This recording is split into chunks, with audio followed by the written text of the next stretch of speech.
분노는 대부분의 사람들이 피하고 싶어 하는 감정이다. 화를 내는 사람은 미성숙해 보이고 수행이 부족한 사람처럼 느껴진다. 그래서 많은 사람들은 화가 올라오는 순간 그것을 억누르거나 없애려고 애쓴다. 불교를 공부한 사람일수록 더욱 그렇다. 화를 내면 안 된다고 배웠기 때문에 화가 나는 자신을 탓하고 부끄러워한다.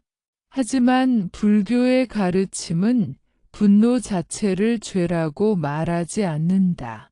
문제는 분노가 아니라 분노를 다루는 방식이다. 분노는 잘못된 감정이 아니다. 분노는 마음에서 일어나는 하나의 강한 에너지다. 누군가 나를 무시했을 때, 부당한 대우를 받았을 때, 반복적으로 상처를 받았을 때, 마음은 자연스럽게 반응한다. 그 반응이 바로 분노다. 이 반응은 나를 지키기 위해 일어난다. 나의 경계를 알려주고 지금 이 상황이 건강하지 않다는 신호를 보내는 역할을 한다. 문제는 그 에너지가 방향을 잃을 때 생긴다. 많은 사람들은 분노를 두 가지 방식으로 처리한다. 하나는 터뜨리는 것이고 다른 하나는 눌러버리는 것이다. 터뜨리면 말이 날카로워지고 행동이 거칠어진다. 관계가 상처 입고 후회가 남는다. 눌러버리면 겉으로는 조용하지만 마음속에서는 분노가 쌓인다. 그 분노는 언젠가 다른 형태로 튀어나온다. 무기력, 냉소, 자기혐오, 혹은 이유 없는 폭발로 돌아온다. 불교에서 말하는 중도는 이 두 가지 극단을 모두 벗어나는 길이다. 불교는 분노를 없애라고 가르치지 않는다. 분노를 알아차리고 이해하고 전환하라고 말한다. 분노를 적으로 보지 않고 수행의 재료로 삼는다. 이 관점이 매우 중요하다. 분노를 없애야 할 대상으로 보면 분노가 생길 때마다 자신과 싸우게 된다. 하지만 분노를 하나의 에너지로 보면 그것을 어떻게 사용할 것인가라는 질문이 생긴다. 에너지는 본래 선하지도 악하지도 않다. 불은 집을 태울 수도 있고 밥을 지을 수도 있다. 물은 사람을 익사시킬 수도 있고 생명을 살릴 수도 있다. 분노도 마찬가지다. 방향을 잃으면 악업이 되지만 바르게 쓰이면 강한 선업의 씨앗이 된다. 불교에서 말하는 정진은 바로 이 에너지를 바른 방향으로 쓰는 힘이다. 정진은 단순히 열심히 노력하는 것이 아니다. 정진은 마음의 힘을 한 방향으로 모으는 것이다. 게으름과 무기력을 이겨내고 해야 할 일을 끝까지 해내는 내적 힘이다. 흥미로운 점은 분노가 이 정진과 매우 닮아 있다는 것이다. 분노가 올라올 때 사람의 집중력은 강해지고 몸에는 힘이 생긴다. 마음은 가만히 있지 못하고 무엇인가를 하려 한다. 이 에너지가 말과 행동으로 폭발하면 악업이 되지만 수행과 실천으로 향하면 정진이 된다. 많은 수행자들이 분노를 두려워하는 이유는 분노를 통제하지 못할까 봐서다. 하지만 통제하려고 할수록 분노는 더 강해진다. 억눌린 분노는 마음 깊은 곳에 숨어 있다가 예상치 못한 순간에 모습을 드러낸다. 불교에서는 이것을 업의 씨앗이라고 표현한다. 지금 보이지 않아도 조건이 맞으면 반드시 싹튼다. 그래서 분노를 없애는 것보다 분노가 올라오는 순간을 정확히 보는 것이 훨씬 중요하다. 분노는 갑자기 생기는 것처럼 보이지만 사실은 긴 과정의 결과다. 기대가 있었고 그 기대가 어긋났고 마음속에서 억울함이 생기고 이해받지 못했다는 생각이 쌓여 분노로 드러난다. 이 과정을 알아차리면 분노는 이미 절반은 약해진다. 분노는 어둠 속에서 힘을 얻고 빛 속에서는 힘을 잃는다. 불교 이야기를 하다 보면 많은 사람들이 묻는다. 수행을 하면 왜 아직도 화가 나느냐고. 이 질문에는 수행에 대한 오해가 담겨 있다. 수행을 하면 감정이 사라질 것이라고 생각한다. 하지만 수행이 깊어질수록 감정은 더 섬세하게 느껴진다. 분노가 사라지는 것이 아니라 분노를 다루는 지혜가 자란다. 이것이 수행의 방향이다. 분노는 나약한 사람이 느끼는 감정이 아니다. 오히려 감정에 둔감해진 사람이 분노를 느끼지 못한다. 분노를 느낀다는 것은 아직 마음이 살아있다는 증거다. 중요한 것은 그 살아있는 에너지를 어디로 쓰느냐이다. 분노를 밖으로 던지면 남을 다치게 하고 안으로 삼키면 자신을 해친다. 불교가 제시하는 길은 그 에너지를 수행과 실천으로 돌리는 것이다. 이야기를 듣다 보면 어떤 사람들은 이렇게 말한다. 화를 긍정적으로 쓰는 것이 가능한지 잘 모르겠다고. 하지만 우리는 이미 일상에서 그 예를 많이 보고 있다. 부당한 대우에 분노한 사람이 자신의 능력을 키워 다른 길을 선택하는 경우가 있다. 반복되는 무시에 분노한 사람이 침묵 대신 공부와 실력으로 자신을 증명하는 경우도 있다. 이때 분노는 파괴가 아니라 성장의 연료가 된다. 분노를 긍정적으로 사용한다는 것은 화를 내도 된다는 의미가 아니다. 분노를 핑계로 삼아 말과 행동을 정당화하라는 뜻도 아니다.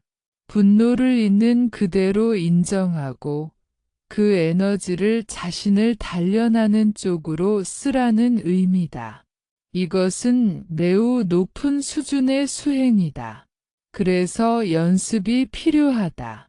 단번에 되는 것이 아니다. 불교에서 말하는 수행은 특별한 장소에서만 이루어지지 않는다. 오히려 가장 강한 수행의 순간은 일상 속에서 분노가 올라올 때다. 그 순간은 피하고 싶은 순간이지만 동시에 가장 좋은 수행의 기회다. 마음이 흔들릴 때, 업이 만들어질 갈림길에 서 있을 때, 그때의 선택이 삶의 방향을 바꾼다. 이 글은 분노를 없애는 방법을 가르치기 위한 것이 아니다. 분노를 잘 쓰는 법을 이야기하기 위한 것이다. 분노를 삶의 적이 아니라 스승으로 삼는 길을 함께 살펴보려 한다.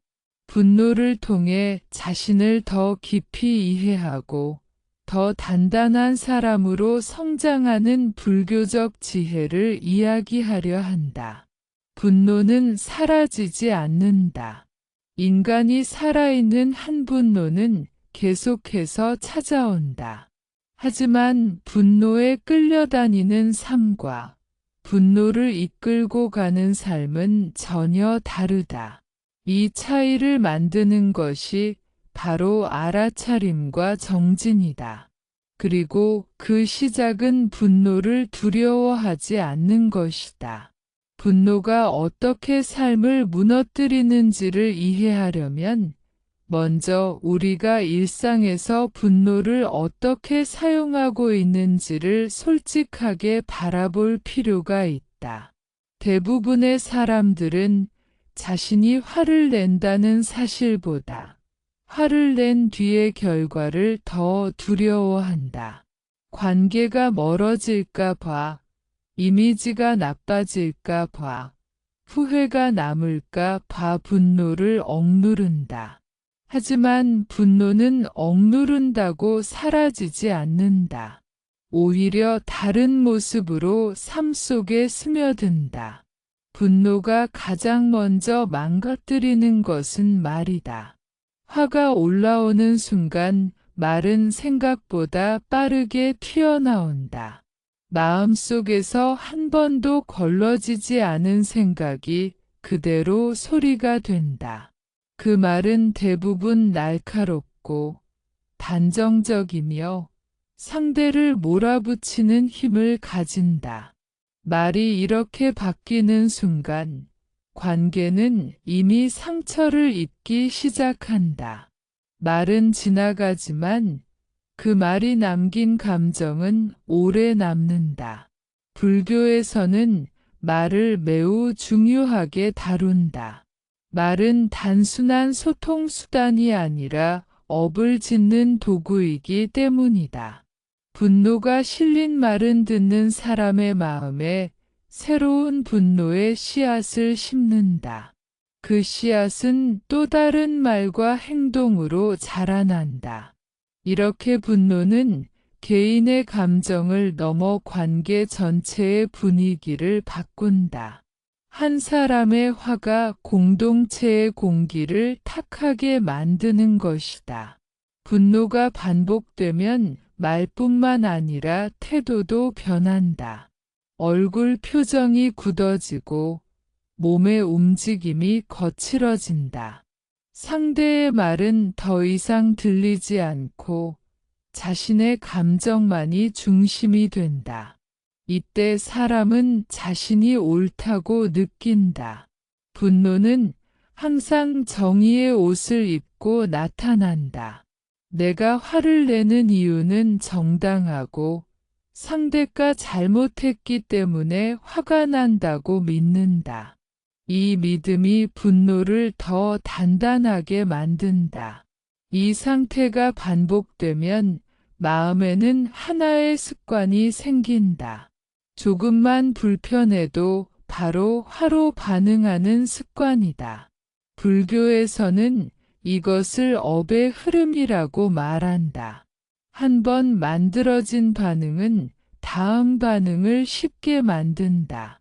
분노는 분노를 부르고 화는 화를 키운다. 처음에는 큰 이유가 있어야 화가 났지만 나중에는 사소한 일에도 분노가 올라온다. 마음이 이미 그 방향으로 길들여졌기 때문이다. 분노가 삶을 무너뜨리는 또 다른 방식은 관계의 단절이다. 화가 날 때마다 상대를 밀어내고 벽을 세우고 마음을 닫는다. 겉으로는 관계를 유지하는 것처럼 보이지만 마음속에서는 거리를 두기 시작한다. 이 거리는 시간이 지날수록 더 넓어진다. 결국 외로움이 남는다. 흥미로운 점은 분노로 관계를 끊은 뒤에도 마음은 편해지지 않는다는 것이다.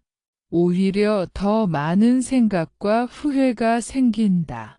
가족 관계에서의 분노는 특히 깊은 상처를 남긴다. 가족은 가장 가까운 관계이기 때문에 분노도 가장 쉽게 터져나온다. 기대가 크고 의존이 깊기 때문이다.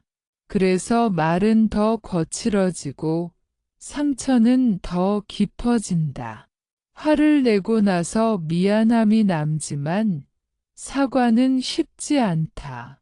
자존심이 앞서고 이미 쌓인 감정이 발목을 잡는다. 이렇게 분노는 가족 안에서 오랫동안 반복되는 고리가 된다. 직장과 사회에서도 분노는 삶을 조금씩 갉아먹는다. 부당함을 느꼈을 때 분노는 자연스럽게 생긴다. 하지만 그 분노를 즉각적인 말과 행동으로 풀어버리면 상황은 더 복잡해진다. 평가, 신뢰, 관계가 동시에 흔들린다. 결국 사람은 분노 때문에 더 불리한 위치에 서게 된다. 이때 마음속에는 또 다른 분노가 쌓인다. 억울함과 후회의 분노다. 분노는 자신을 향할 때도 삶을 무너뜨린다. 화를 밖으로 표현하지 못하는 사람들은 그 에너지를 안으로 돌린다. 자신을 비난하고 자신을 깎아내리고 자신에게 화를 낸다. 왜 나는 이 정도밖에 안 되느냐고, 왜 이렇게밖에 살지 못하느냐고 스스로를 몰아붙인다.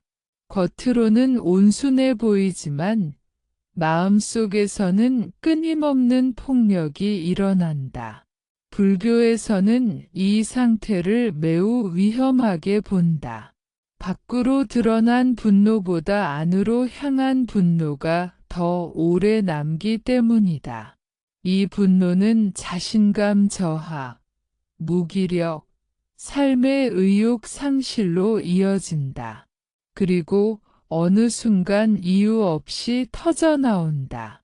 그때 사람은 스스로도 왜 이렇게 화가 나는지 알지 못한다. 분노의 뿌리를 보지 못했기 때문이다. 분노가 삶을 무너뜨리는 가장 큰 이유는 지금 이 순간을 보지 못하게 만들기 때문이다. 화가 난 마음은 과거의 기억과 미래의 걱정을 동시에 끌어온다. 예전에 당했던 일, 앞으로 또 당할 것이라는 생각이 한꺼번에 떠오른다.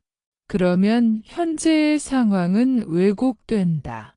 실제보다 더 크게 느껴지고 더 공격적으로 반응하게 된다. 이때 사람은 선택하지 않는다. 반응할 뿐이다. 불교에서는 이것을 무명 속의 삶이라고 말한다. 알아차림이 없는 상태에서 감정에 끌려다니는 삶이다. 분노가 나를 사용하는 것이다. 이렇게 살다 보면 삶은 점점 무거워진다. 같은 문제가 반복되고 비슷한 갈등이 계속해서 나타난다. 하지만 원인은 늘 외부에 있다고 생각한다. 분노를 이해하지 못하면 분노는 계속해서 같은 방식으로 나타난다. 다른 사람, 다른 상황, 다른 말 속에서도 비슷한 감정이 반복된다.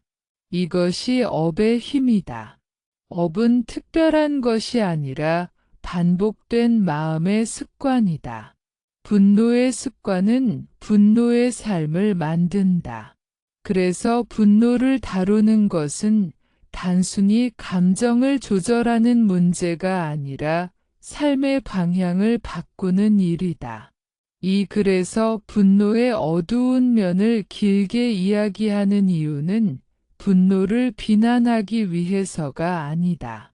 분노가 어떤 결과를 만들어내는지를 정확히 보기 위해서다. 보지 못하면 바꿀 수 없고, 이해하지 못하면 전환할 수 없다. 불교는 항상 있는 그대로 보는 것에서 시작한다. 분노는 삶을 무너뜨릴 수도 있지만, 동시에 삶을 바꾸는 힘이 될 수도 있다. 그 갈림길은 아주 미묘하다. 분노가 올라오는 바로 그 순간, 마음이 어디로 향하느냐에 따라 전혀 다른 길이 열린다. 다음 이야기에서는 분노가 어디에서 시작되는지 그 뿌리를 조금 더 깊이 들여다보게 된다. 분노를 바꾸기 위해서는 먼저 분노가 태어나는 자리를 이해해야 하기 때문이다. 분노를 다루기 위해 가장 먼저 해야 할 일은 분노의 뿌리를 이해하는 것이다. 분노는 갑자기 생겨난 감정처럼 느껴지지만 실제로는 오랜 시간에 걸쳐 형성된 마음의 결과다. 불교에서는 어떤 감정도 홀로 존재하지 않는다고 본다. 모든 감정에는 원인이 있고 조건이 있고 그에 따른 결과가 있다. 분노도 마찬가지다. 분노는 어느 날 마음에 나타나는 불청객이 아니라 이미 마음속에 자리를 잡고 있던 씨앗이 조건을 만나 드러난 것이다. 불교에서 분노의 가장 깊은 뿌리는 집착이다. 내가 생각하는 나, 내가 기대하는 관계, 내가 바라는 세상에 대한 집착이 깨질 때 분노는 힘을 얻는다. 사람은 보통 이렇게 말한다. 상대가 잘못해서 화가 났다고. 하지만 조금 더 들여다보면 그 말 뒤에는 늘 기대가 숨어 있다. 상대가 나를 이해해 주기를 바랐고, 존중해 주기를 바랐고, 내 마음을 알아주기를 바랐다. 그 바람이 무너졌을 때 분노가 생긴다. 기대는 나쁘지 않다. 기대는 인간관계의 자연스러운 일부다. 하지만 문제는 기대를 당연한 것으로 여길 때 시작된다. 기대가 당연해지는 순간 그것은 집착으로 바뀐다. 집착은 세상이 내 뜻대로 움직여야 한다는 착각을 만든다. 그리고 현실이 그 착각을 깨뜨릴 때 마음은 거칠게 반응한다. 그 반응이 바로 분노다. 불교에서는 이 상태를 무명이라고 부른다. 무명은 모른다는 뜻이 아니라 잘못 알고 있다는 의미에 가깝다.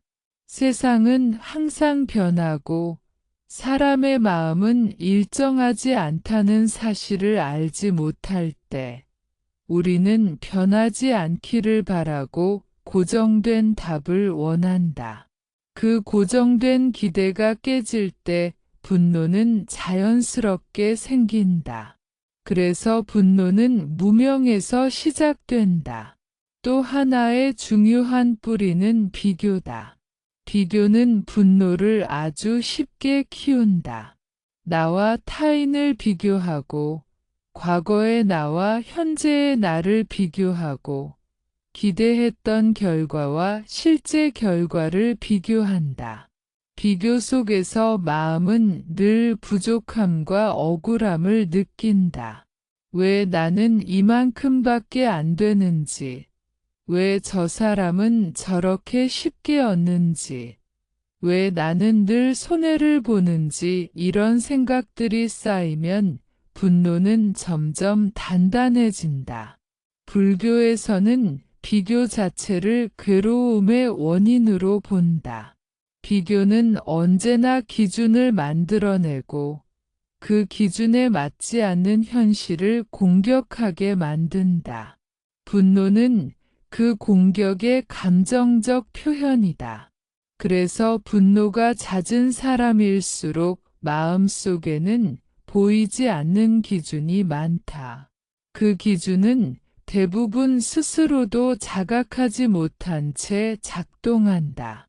분노의 또 다른 뿌리는 두려움이다. 많은 사람들이 분노와 두려움을 전혀 다른 감정이라고 생각하지만 불교에서는 이 둘이 깊이 연결되어 있다고 본다. 무시당할까 봐, 버려질까 봐, 가치 없는 사람이 될까 봐, 통제력을 잃을까 봐 생기는 두려움이 분노로 변한다. 분노는 약함을 숨기기 위한 갑옷이 되기도 한다. 이때 사람은 강해 보이지만 실제로는 매우 불안한 상태다. 분노로 자신을 지키려 하지만 그 분노는 오히려 더 많은 갈등을 만든다. 불교에서는 이것을 잘못된 자기 보호라고 본다. 진짜 보호는 마음을 단단히 하는 것이지, 감정을 날카롭게 만드는 것이 아니기 때문이다. 분노의 뿌리를 이야기할 때 빠질 수 없는 것이 자아에 대한 집착이다. 내가 옳다는 생각, 내가 인정받아야 한다는 생각, 내가 중심이라는 생각이 강할수록 분노는 쉽게 생긴다. 누군가 나를 비판하면 분노가 올라오고 내 의견이 무시되면 마음이 요동친다. 이때 화가 나는 대상은 상대의 말이 아니라 흔들리는 나의 자아다. 불교는 자아를 고정된 실체로 보지 않는다. 자아는 관계 속에서 계속 변하는 과정일 뿐이다. 하지만 우리는 자아를 지켜야 할 성처럼 여긴다. 그 성에 작은 균열이 생기면 분노라는 무기가 등장한다. 이 무기는 나를 지키는 것처럼 보이지만 결국 나를 더 고립시킨다. 분노의 뿌리를 이해하면 한 가지 중요한 사실이 보인다. 분노는 대부분 타인 때문이 아니라 내 마음의 구조 때문에 생긴다는 것이다. 이 말은 상대의 행동이 괜찮다는 뜻이 아니다. 다만 그 행동이 분노로 이어지는 과정에는 내 해석과 집착이 깊이 관여하고 있다는 뜻이다. 이 사실을 받아들이는 순간 분노는 이미 조금 약해진다. 불교 수행은 이 지점에서 시작된다. 누가 잘못했는지를 따지기 전에 내 마음에서 어떤 조건이 작동했는지를 본다. 어떤 기대가 있었는지, 어떤 두려움이 있었는지, 어떤 집착이 반응했는지를 살핀다. 이것은 자신을 비난하기 위함이 아니다. 마음의 작동 방식을 이해하기 위함이다. 분노의 뿌리를 보는 것은 쉽지 않다. 왜냐하면 분노는 늘 외부를 가리키기 때문이다.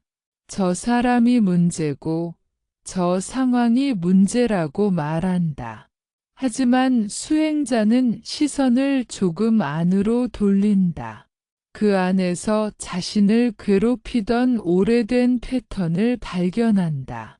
늘 인정받고 싶어 했던 마음, 늘 통제하고 싶어 했던 습관, 늘 안전하고 싶어 했던 두려움이 모습을 드러낸다.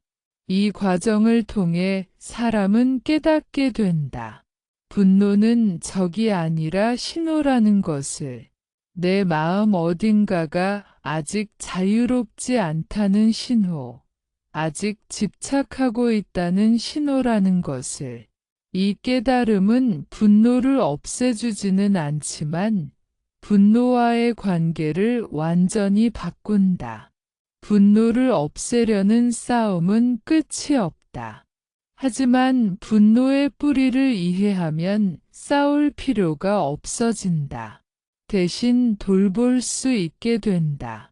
마음은 적이 아니라 돌봄의 대상이 된다. 이 지점에서 분노는 더 이상 파괴적인 힘이 아니라 수행을 깊게 만드는 재료가 된다. 분노의 뿌리를 이해했다면 이제 가장 중요한 지점으로 들어가게 된다. 바로 분노가 실제로 올라오는 그 순간을 어떻게 만나는가 하는 문제다. 불교 수행에서 가장 결정적인 변화는 이 지점에서 일어난다. 분노를 생각으로 분석하는 것과 분노가 일어나는 순간을 직접 알아차리는 것은 전혀 다른 차원의 경험이기 때문이다. 대부분의 사람들은 분노를 느낄 때 이미 너무 늦은 상태에 있다. 화가 났다는 사실을 깨달았을 때는 이미 말이 나갔거나 표정이 굳었거나 마음속에서 상대를 수십 번 공격한 뒤다. 그래서 사람들은 이렇게 말한다. 화가 나는 걸 어떻게 막느냐고. 하지만 불교에서 말하는 알아차림은 막는 것이 아니다. 아주 짧은 순간을 보는 것이다. 분노는 마음에서만 일어나지 않는다.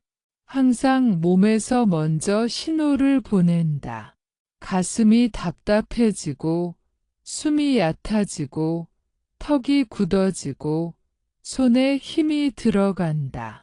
어떤 사람은 얼굴이 달아오르고, 어떤 사람은 배가 긴장된다. 이 신체 반응은 분노가 아직 말과 행동으로 바뀌기 전의 단계다. 이때를 알아차릴 수 있다면 분노는 이미 절반은 전환 가능해진다. 하지만 우리는 평소에 몸의 감각을 거의 느끼지 못한 채 살아간다. 머리는 늘 생각으로 가득 차 있고 몸은 그저 생각을 실어 나르는 도구처럼 취급된다. 그래서 분노의 첫 신호가 와도 알아채지 못한다. 불교에서 말하는 마음 챙김은 바로 이 감각으로 돌아오는 연습이다. 지금 몸에서 무엇이 일어나고 있는지를 느끼는 것이다. 분노가 올라오는 순간 마음속에서는 특정한 생각들이 빠르게 지나간다. 늘 비슷한 문장들이다. 또 시작이네. 역시 저 사람은 변하지 않아. 나를 무시하는 게 분명해. 왜 항상 나만 참아야 하지? 이런 생각들은 사실 새롭지 않다. 과거에도 여러 번 반복되었던 생각들이다. 하지만 분노의 순간에는 이 생각들이 진실처럼 느껴진다.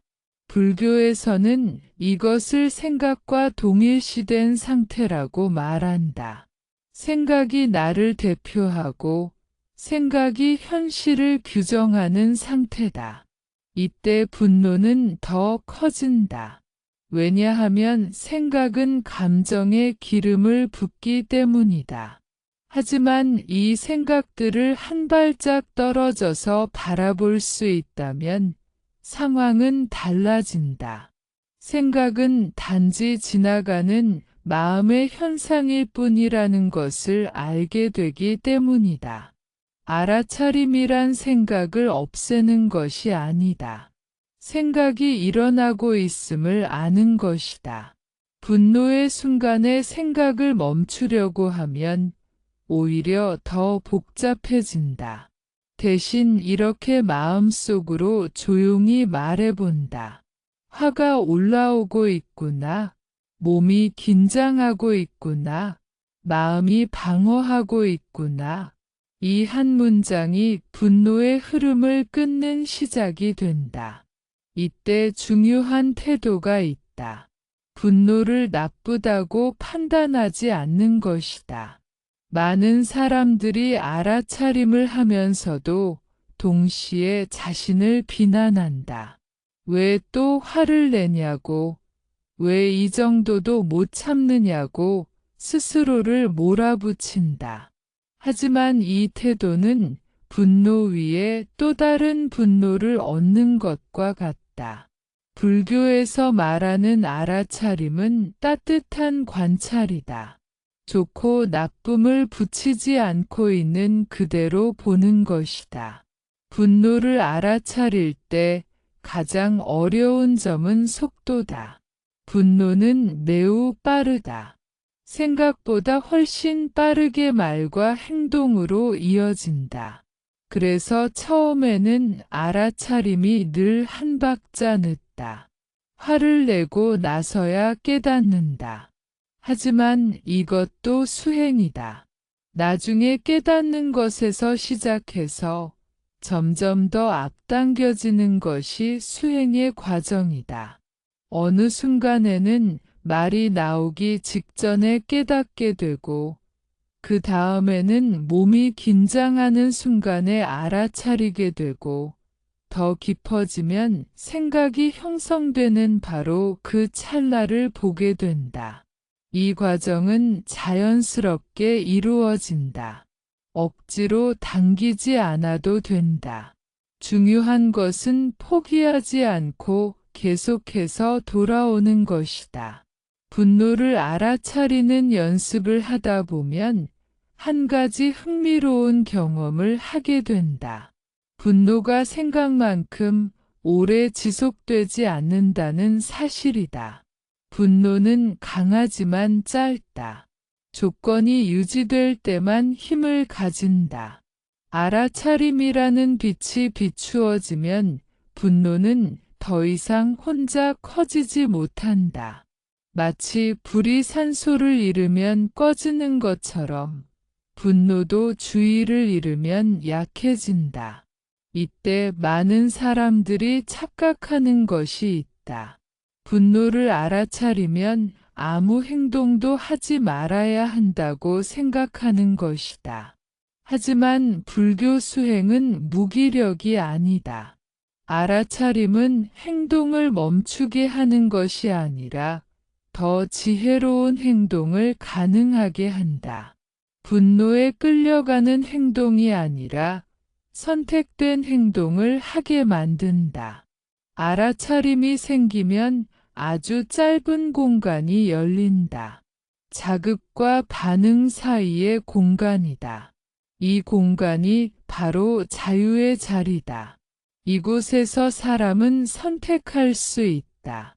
지금 말할 것인지, 잠시 침묵할 것인지, 자리를 벗어날 것인지, 호흡을 한 번 더 할 것인지.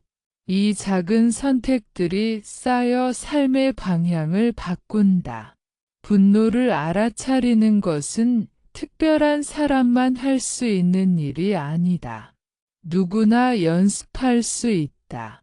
다만 꾸준함이 필요하다. 매번 완벽할 필요는 없다.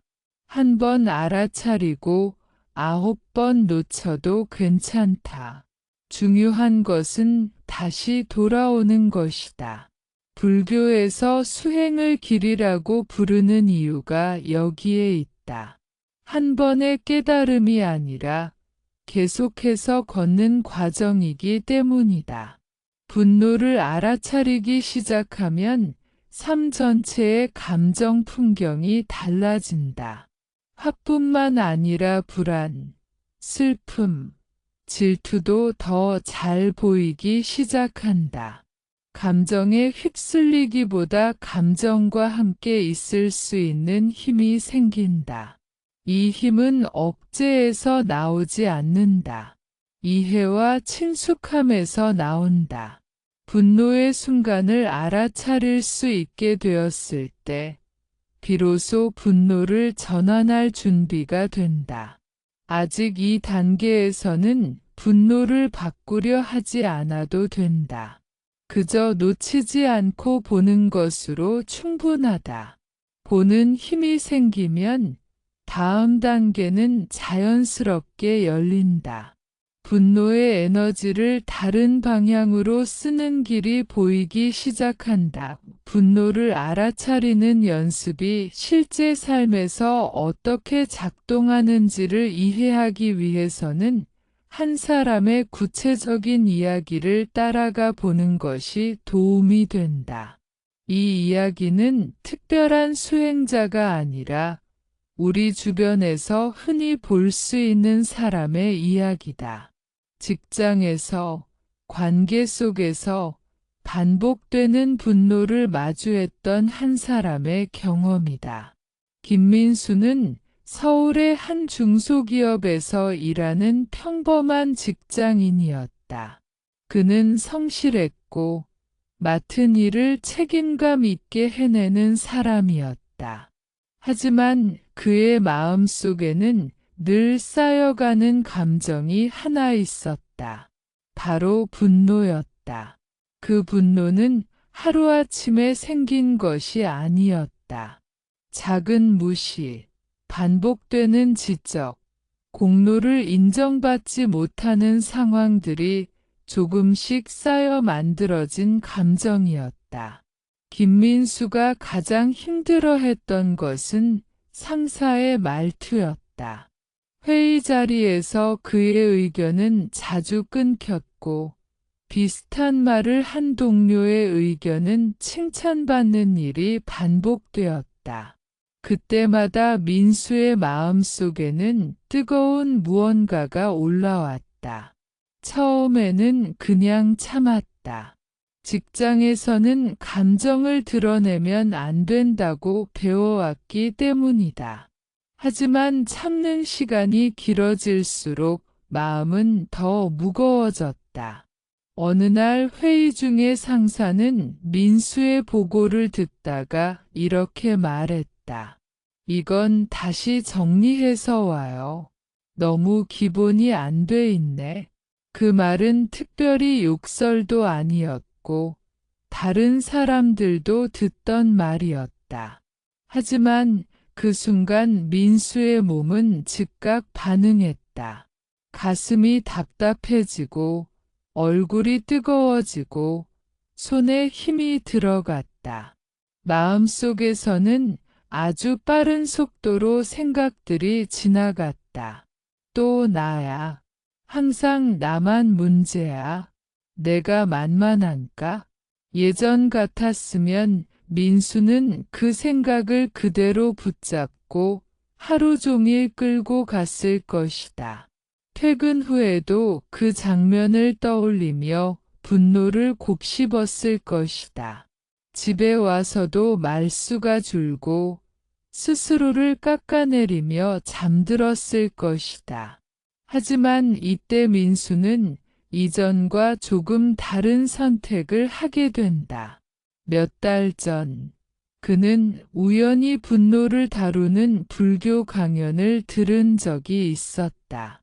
그 강연에서 강사는 이렇게 말했다. 화를 내지 않으려 하지 말고 화가 일어나는 순간을 먼저 보라고. 그 말은 민수의 마음에 오래 남아 있었다. 그래서 그날 회의실에서 그는 처음으로 자신의 몸을 느껴보았다. 숨이 얕아졌다는 것을, 어깨에 힘이 들어갔다는 것을, 마음이 방어하고 있다는 것을 알아차렸다. 그는 속으로 아주 짧게 말했다. 아, 화가 올라오고 있구나. 이 말은 상황을 바꾸지는 않았지만 민수와 분노 사이에 아주 작은 거리를 만들어 주었다. 그 거리는 분노가 곧바로 말로 튀어나가지 않게 막아주었다. 민수는 아무 말도 하지 않았고 회의는 그대로 지나갔다. 회의가 끝난 뒤에도 분노는 완전히 사라지지 않았다. 하지만 민수는 예전처럼 분노에 끌려가지 않았다. 자리로 돌아와서도 그는 계속해서 자신의 몸과 마음을 관찰했다. 심장이 빠르게 뛰고 있다는 것, 머릿속에서 계속 같은 장면이 반복되고 있다는 것을 알아차렸다. 그리고 그는 처음으로 이런 질문을 자신에게 던졌다. 나는 지금 무엇에 이렇게 화가 난 걸까? 조금 더 깊이 들여다보자. 단순히 상사의 말 때문만은 아니라는 것이 보였다. 그는 인정받고 싶었다. 자신이 무시당하지 않는 사람이라는 것을 확인받고 싶었다. 그 기대가 무너졌을 때 분노가 생겼다는 사실이 분명해졌다. 이 깨달음은 민수에게 묘한 안정감을 주었다. 상대를 비난하는 대신 자신의 마음을 이해하게 되었기 때문이다. 그날 이후 민수는 분노가 올라올 때마다 같은 연습을 했다. 바로 반응하기 전에 몸을 느끼고 생각을 보고 그 안에 숨은 기대를 살펴보는 것이었다. 처음에는 여전히 어려웠다. 분노는 자주 그를 악질렀다. 하지만 아주 가끔, 정말 짧은 순간이지만 그는 분노가 행동으로 바뀌기 전에 지점을 붙잡을 수 있었다. 흥미로운 변화는 그 다음에 일어났다. 민수는 자신의 분노가 단순히 상사를 향한 것이 아니라 자신의 삶에 대한 불만과도 연결되어 있다는 것을 깨닫게 되었다. 그는 늘 참고만 했고 자신의 경계를 분명히 세우지 못했다. 분노는 그 사실을 알려주는 신호였다. 이 깨달음은 민수의 행동을 조금씩 바꾸기 시작했다. 그는 상사에게 공격적으로 따지지 않았다. 대신 자신의 일을 더 명확하게 정리했고 회의 전의 준비를 더 철저히 했다. 자신의 의견을 말할 때도 이전보다 차분하고 단단하게 표현했다.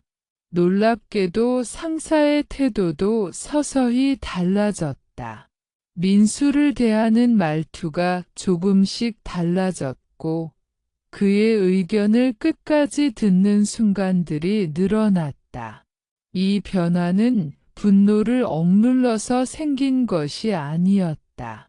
분노를 알아차리고 그 에너지를 자신을 단련하는 방향으로 쓴 결과였다. 민수는 분노를 통해 자신이 무엇을 원하고 무엇이 부족했는지를 보게 되었다. 분노는 더 이상 그를 망가뜨리는 감정이 아니라 삶을 정리하게 만드는 계기가 되었다. 민수의 이야기가 특별한 이유는 그가 완벽하게 변했기 때문이 아니다. 그는 여전히 화가 난다. 여전히 억울함을 느끼고 마음이 흔들린다. 하지만 이전과 달라진 점이 하나 있다. 분노가 올라올 때 자신을 잃지 않는다는 것이다. 분노가 자신을 대신해서 말하고 행동하도록 내버려 두지 않는다는 것이다. 이것이 분노를 수행으로 바꾸는 첫 번째 모습이다.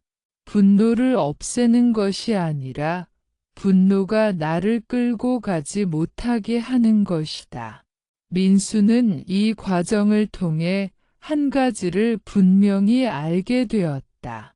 분노는 나를 해치기 위해 온 것이 아니라 나를 바로 세우기 위해 온 것일지도 모른다는 사실을 김민수의 경험을 통해 분노를 알아차리는 힘이 생겼다면 이제 한 단계 더 깊은 지점으로 들어가게 된다. 바로 분노의 에너지를 어떻게 정진으로 바꾸는가 하는 문제다. 많은 사람들이 이 지점에서 막힌다. 화를 참고 넘기는 것과 분노를 수행으로 쓰는 것은 전혀 다른 일이기 때문이다. 불교에서 말하는 정진은 이를 악물고 버티는 힘이 아니다. 정진은 마음이 흩어지지 않고 한 방향으로 모이는 상태다. 해야 할 것을 알고 피하지 않고 중간에 무너지지 않는 힘이다. 이 힘은 의외로 고요하다. 소리를 지르지 않고 상대를 공격하지 않으며 조용히 그러나 꾸준히 움직인다. 분노는 이 정진과 닮아 있다. 분노가 올라오면 사람의 마음은 분산되지 않는다. 오히려 하나의 대상에 강하게 집중된다. 몸에는 에너지가 차오르고 움직이고 싶은 욕구가 생긴다. 이때 이 에너지가 말과 행동으로 튀어나가면 파괴가 된다. 하지만 방향만 바뀌면 이 에너지는 매우 강력한 추진력이 된다. 분노를 정진으로 바꾸는 첫 번째 단계는 멈춤이다. 아주 짧은 멈춤이다. 분노가 올라오는 순간 바로 행동하지 않는 것이다. 이 멈춤은 억제와 다르다. 억제는 이를 악물고 참는 것이고 멈춤은 잠시 숨을 보는 것이다. 숨이 들어오고 나가는 한 번의 흐름을 느끼는 것만으로도 마음은 조금 가라앉는다. 이 짧은 멈춤이 생기면 분노는 더 이상 주인이 아니다. 분노는 여전히 있지만 방향키를 쥔 것은 내가 된다. 이 상태에서 마음은 묻기 시작한다. 이 에너지를 어디에 쓸 것인가? 여기서 정진이 시작된다. 정진은 늘 자기 자신을 향한다. 상대를 바꾸려는 힘이 아니라 나를 단련하는 힘이다. 분노가 올라올 때 상대를 공격하고 싶은 욕구는 자연스럽다. 하지만 그 욕구를 그대로 따르지 않고 나에게 필요한 행동으로 방향을 틀 때 분노는 수행의 연료가 된다. 김민수에게 이 전화는 서서히 일어났다. 그는 더 이상 회의에서 상사의 말 한마디에 하루 전체를 망치지 않겠다고 마음먹었다. 화가 날 때마다 그는 그 에너지를 준비로 돌렸다. 자료를 더 꼼꼼히 정리하고 자신의 논리를 더 분명히 세우고 말할 때 감정이 아닌 구조로 설명하려 노력했다. 이 과정은 쉽지 않았다. 분노는 즉각적인 해소를 원한다. 당장 따지고 싶고 당장 인정받고 싶다. 하지만 정진은 시간을 요구한다. 바로 결과가 나타나지 않아도 계속하는 힘이다. 분노의 에너지를 이 방향으로 쓰기 시작하면 처음에는 답답함이 따라온다. 왜 나는 이렇게까지 해야 하나 하는 생각이 올라온다. 하지만 이 답답함을 넘어서면 마음의 중심이 조금씩 단단해진다. 외부의 평가에 덜 흔들리고 상황에 끌려다니지 않게 된다. 분노를 밖으로 던질 때는 잠시 시원할 수 있지만 결국 마음은 더 약해진다. 반대로 분노를 정진으로 돌리면 당장은 힘들지만 마음은 점점 강해진다. 불교에서는 이 과정을 선업이 쌓인다고 표현한다. 선업은 누군가를 돕는 특별한 행동에서만 생기는 것이 아니다. 자신의 마음을 바른 방향으로 쓰는 선택 하나하나가 선업이다. 분노가 올라왔을 때 말 대신 침묵을 선택하는 것, 공격 대신 준비를 선택하는 것, 회피 대신 성실함을 선택하는 것이 모두 선업이다. 정진으로 전환된 분노는 삶의 태도를 바꾼다. 사람은 더 이상 상황의 피해자가 아니다. 분노를 통해 자신이 무엇에 집착하는지, 무엇이 부족한지, 어디에서 흔들리는지를 알게 된다. 그리고 그 지점을 채우기 위한 노력을 시작한다. 이 노력은 남을 이기기 위한 것이 아니라 어제의 나를 넘어서는 과정이다. 이 지점에서 많은 사람들이 오해하는 것이 있다. 분노를 정진으로 쓰면 감정이 사라질 것이라고 생각한다. 하지만 그렇지 않다. 분노는 여전히 올라온다. 다만 분노가 삶을 휘두르지 못하게 된다. 분노는 신호가 되고 에너지가 되고 방향을 알려주는 역할을 한다. 정진은 화를 참는 사람이 되는 것이 아니다. 정진은 화를 알아차리고 화에 끌려가지 않는 사람이 되는 것이다. 이 차이는 매우 크다. 참는 사람은 언젠가 무너지고 정진하는 사람은 점점 단단해진다. 분노를 정진으로 바꾸는 과정에서 중요한 또 하나의 요소는 반복이다. 한 번의 선택으로 삶이 바뀌지 않는다. 분노는 습관이고 정진도 습관이 되어야 한다. 분노가 올라올 때마다 같은 방향으로 에너지를 쓰는 연습이 필요하다. 처음에는 의식적으로 해야 하지만 시간이 지나면 자연스러워진다. 이때 사람은 자신도 모르게 변해 있다. 말수가 줄어들거나 말의 힘이 달라진다. 감정에 실린 말이 줄고 내용이 분명해진다. 주변 사람들도 이 변화를 느낀다. 예전처럼 쉽게 건드리지 않게 되고 대하는 태도가 달라진다. 하지만 이 변화는 목표가 아니다. 결과일 뿐이다. 불교에서 말하는 수행의 핵심은 결과에 집착하지 않는 것이다. 분노를 정진으로 쓰는 이유는 인정받기 위해서가 아니다. 마음을 바르게 쓰기 위해서다. 이 태도가 유지될 때 분노는 더 이상 악업의 씨앗이 아니라 선업의 조건이 된다. 직장에서의 분노가 성과와 자존감, 사회적 위치와 맞닿아 있다면 가정에서의 분노는 훨씬 더 깊은 층을 건드린다. 가정은 가장 안전해야 할 공간이지만 동시에 가장 쉽게 상처가 오가는 공간이기도 하다. 기대가 크고 거리감이 없으며 감정을 숨길 필요가 없다고 느끼기 때문이다.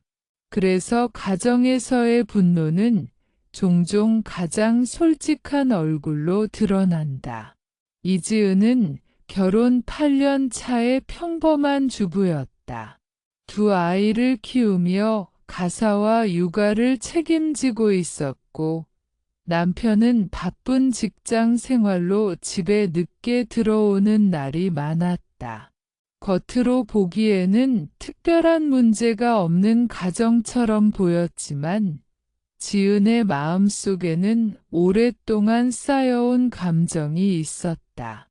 그것은 피로였고 외로움이었고 결국 분노였다. 지은이 가장 자주 화가 났던 순간은 아주 사소한 상황에서였다. 남편이 신발을 아무렇게나 벗어두었을 때, 아이들이 말을 듣지 않을 때, 부탁한 일을 잊어버렸을 때였다. 그때마다 지은의 말은 날카로워졌고 목소리는 높아졌다. 화를 내고 나면 곧바로 후회가 찾아왔지만 같은 상황은 반복되었다. 지은은 스스로를 이해하지 못했다. 왜 이렇게 사소한 일에 화를 내는지, 왜 가족에게만 유독 감정이 거칠어지는지 혼란스러웠다. 마음속에서는 늘 이런 생각이 떠올랐다. 나만 이렇게 힘든 것 같아. 아무도 내 마음을 몰라줘. 이 생각은 말로 표현되지 않았지만 분노의 바탕이 되어 있었다. 어느 날 저녁, 남편이 약속했던 일을 잊고 늦게 들어온 날이었다. 지은은 그 순간 강한 분노를 느꼈다.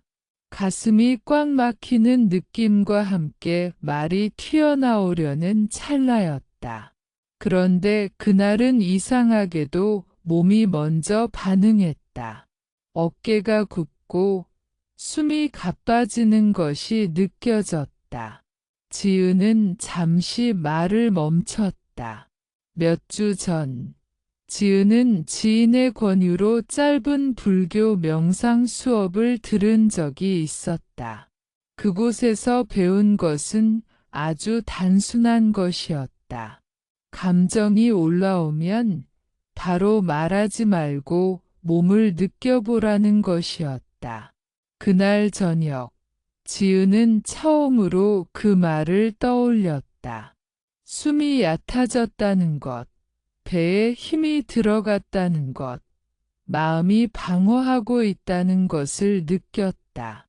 그 짧은 순간에 지은은 말하지 않았다. 대신 아이들을 재우고 방으로 들어가 혼자 앉아 있었다. 분노는 여전히 남아 있었지만 예전처럼 폭발하지는 않았다. 그날 밤 지은은 처음으로 자신의 분노를 조금 다르게 바라보게 되었다. 이 화는 정말 신발 때문일까? 정말 이 한 번의 약속 때문일까? 조용히 마음을 들여다보자 다른 감정들이 보이기 시작했다.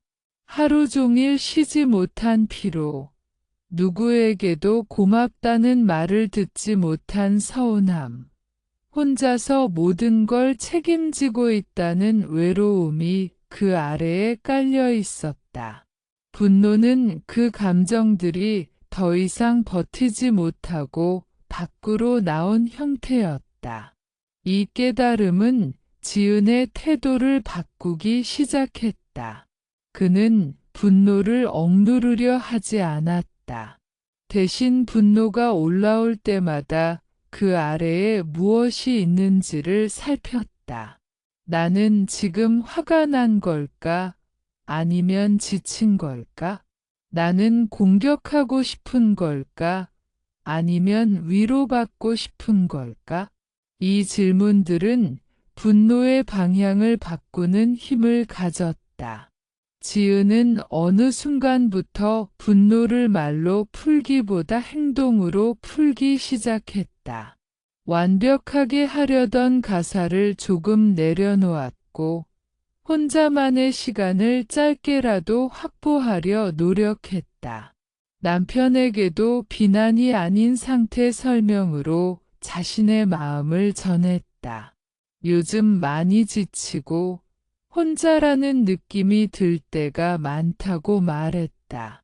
이 과정에서 분노는 완전히 사라지지 않았다. 여전히 아이들에게 화가 나는 날도 있었고 남편의 무심한 태도에 마음이 상하는 날도 있었다.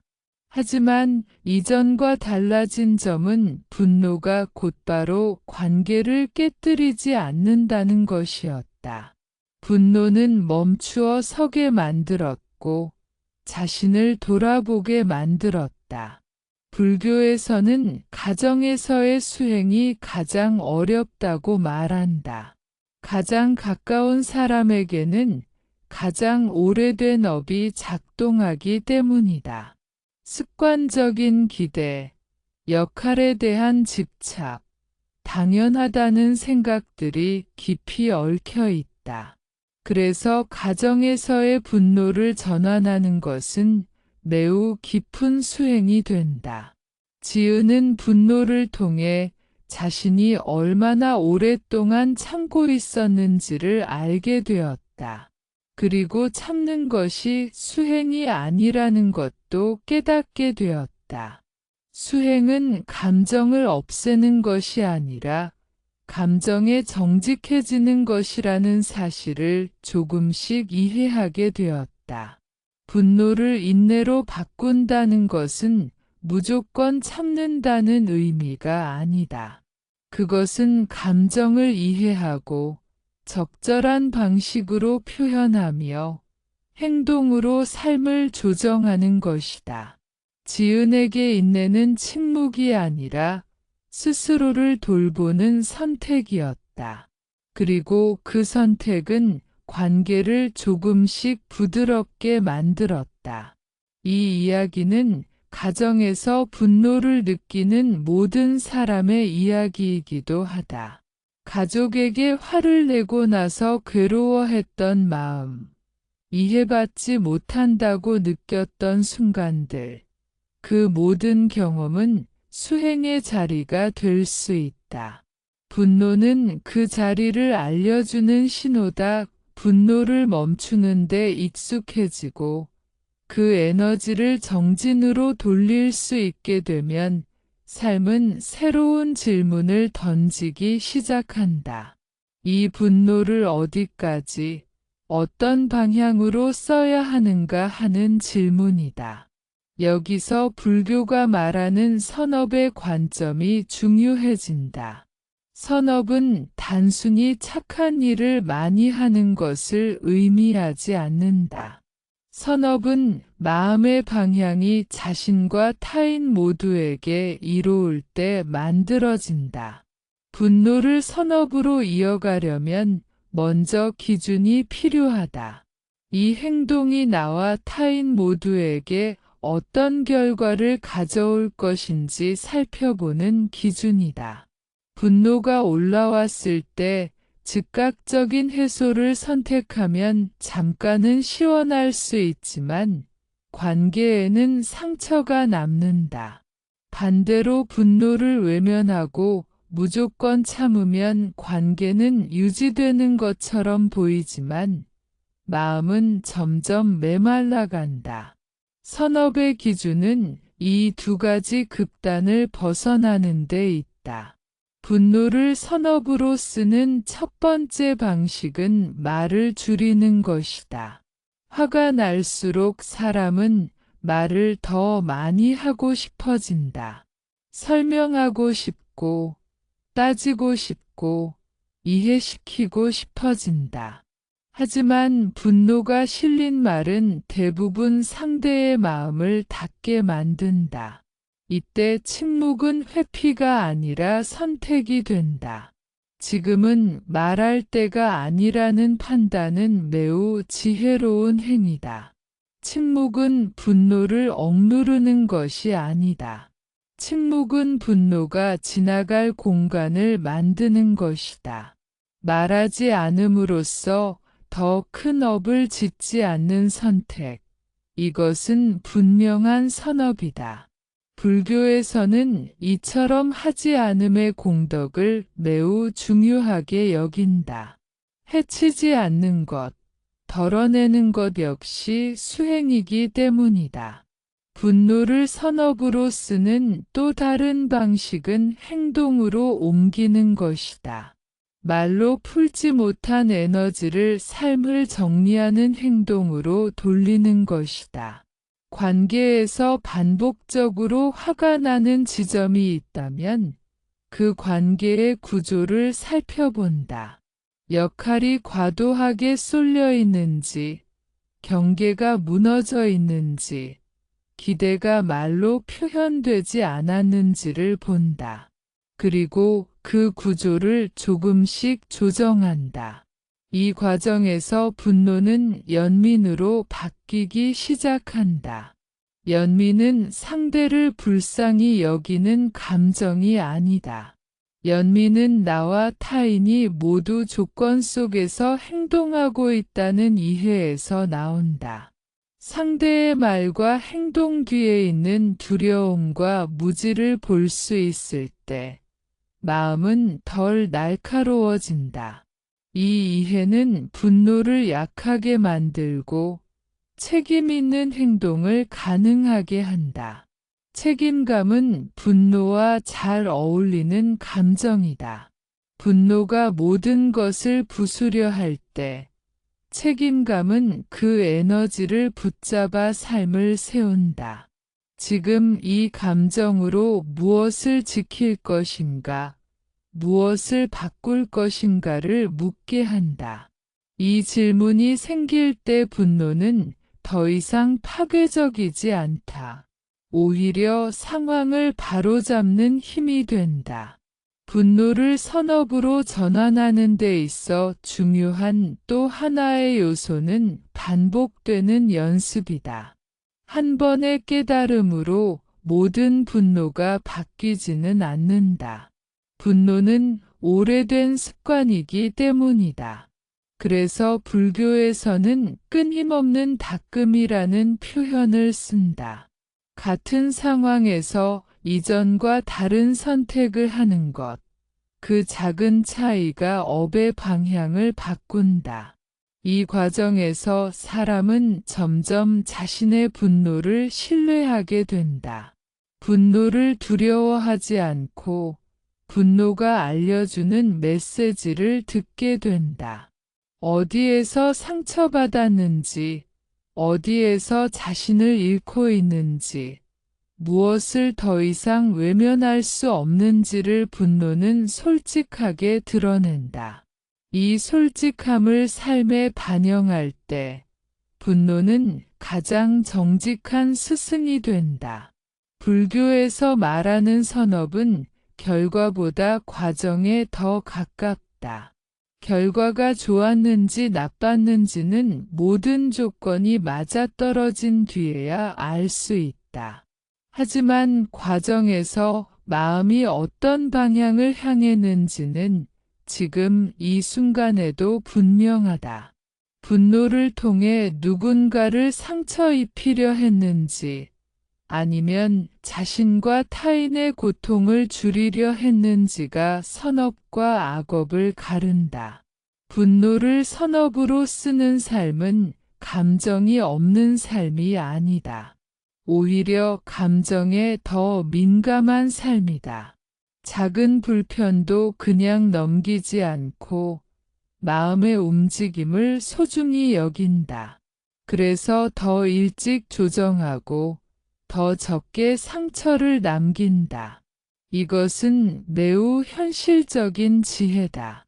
이 지점에 이르면 사람은 분노를 감추거나 포장할 필요가 없어진다. 대신 분노를 책임 있게 다룬다. 이 책임감은 무겁지 않다. 오히려 자유롭다. 감정에 끌려다니지 않기 때문이다. 분노가 오면 오는 대로 보고 필요한 만큼 쓰고 지나가게 둔다. 이러한 태도는 주변 사람들에게도 영향을 미친다. 분노를 함부로 던지지 않는 사람의 곁에서는 긴장이 줄어든다. 갈등이 완전히 사라지지는 않지만 갈등이 깊은 상처로 번지지 않는다. 이것이 선업이 관계 속에서 작동하는 방식이다. 분노를 선업으로 쓰는 삶은 특별한 이상을 요구하지 않는다. 아주 일상적인 선택들로 이루어진다.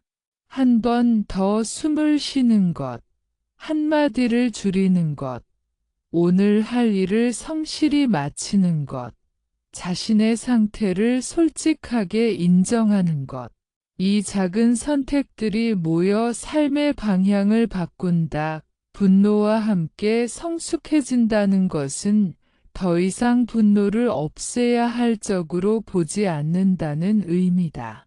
오히려 분노를 삶의 일부로 받아들이고 그 에너지가 어디에서 비롯되었는지를 차분히 바라보는 태도다.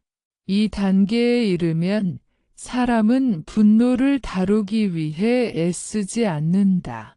대신 분노가 자연스럽게 드러나도록 허용하면서도 그 분노가 삶을 지배하지 않도록 중심을 잡는다.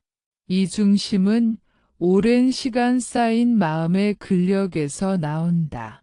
화가 나도 즉시 반응하지 않는 힘. 감정이 올라와도 선택할 수 있는 여유. 그리고 나중에 후회할 말을 하지 않아도 된다는 신뢰가 마음 안에 자리 잡는다. 이것이 불교에서 말하는 안정된 마음의 상태다. 감정이 없는 것이 아니라 감정 위에 휘둘리지 않는 상태다. 이러한 태도는 삶의 위기 속에서 더욱 분명해진다.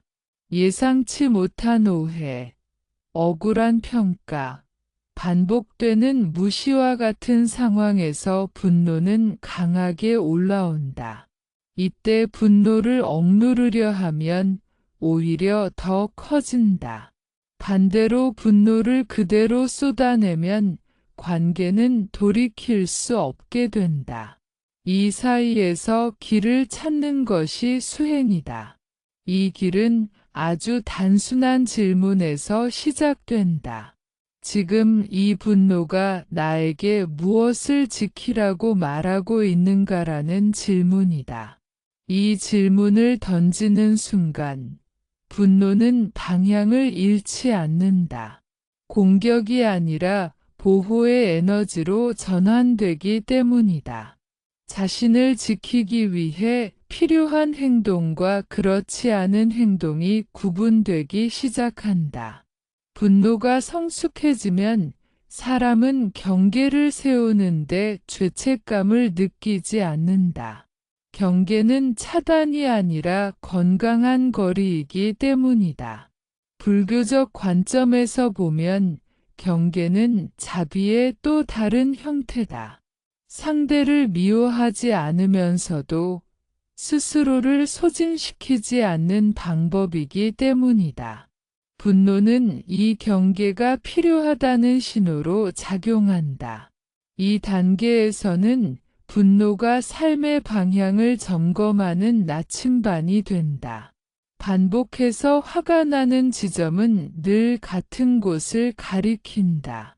가치가 무시되는 자리, 존중받지 못하는 관계, 과도한 책임을 떠안은 상황이다.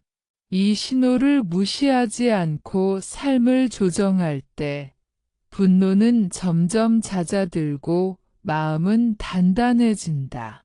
분노와 함께 성숙한 사람은 자신의 감정을 설명할 수 있다.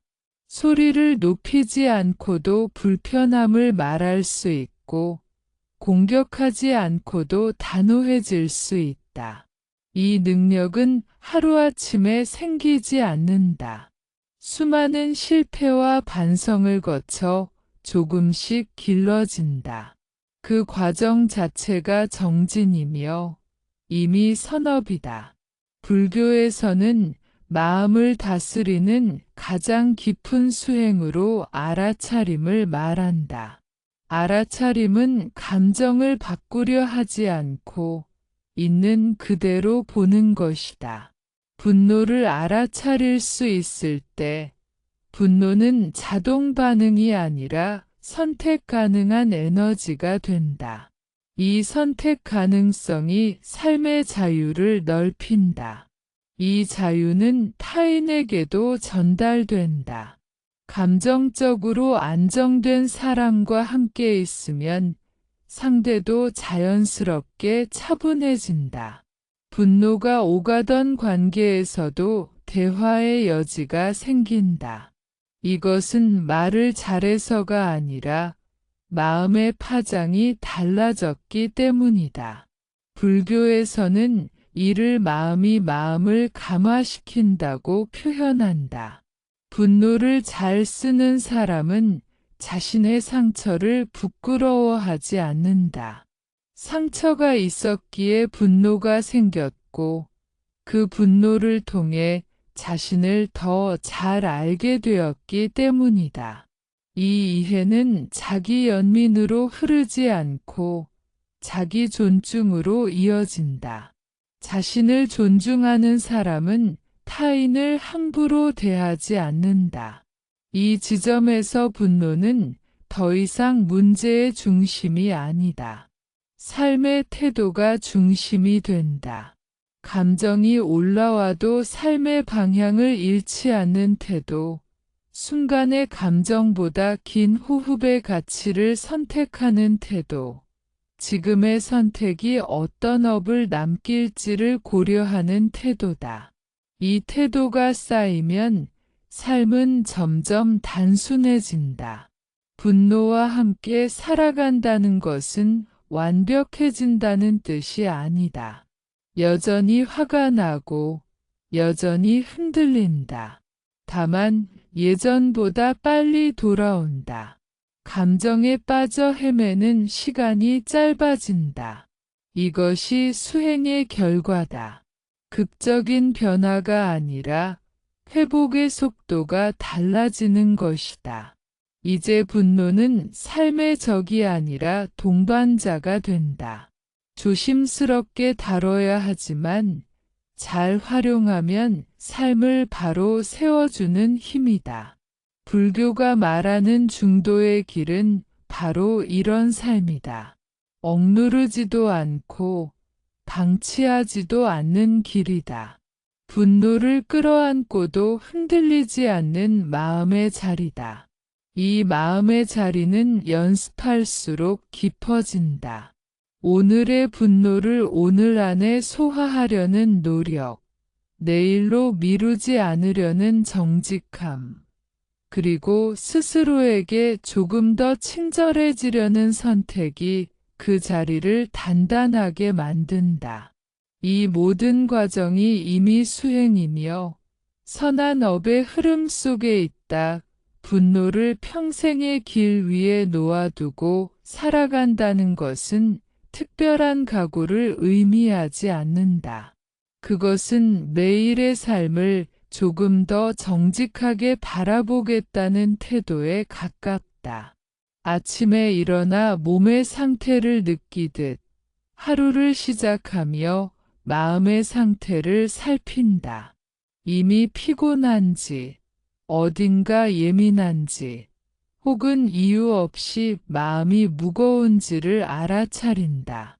이 작은 점검이 분노와 함께 살아가는 첫걸음이 된다. 일상에서 분노는 대부분 아주 사소한 계기로 시작된다. 말 한마디, 표정 하나, 기대와 다른 반응 하나가 마음을 건드린다.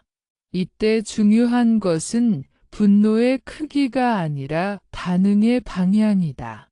자동으로 튀어나오는 반응 대신 한 박자 늦추는 선택이 쌓이면 삶의 리듬이 달라진다. 이 늦춤은 수행자의 호흡과 같다.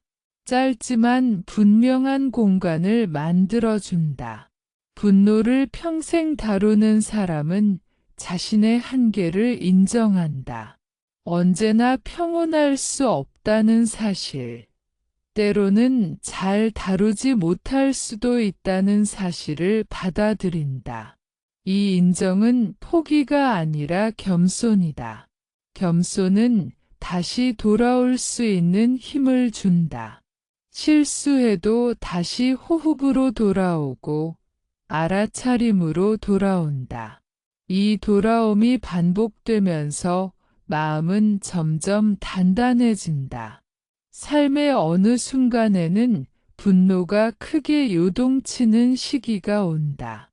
관계의 변화, 역할의 무게, 예상치 못한 상실은 마음의 균형을 무너뜨린다.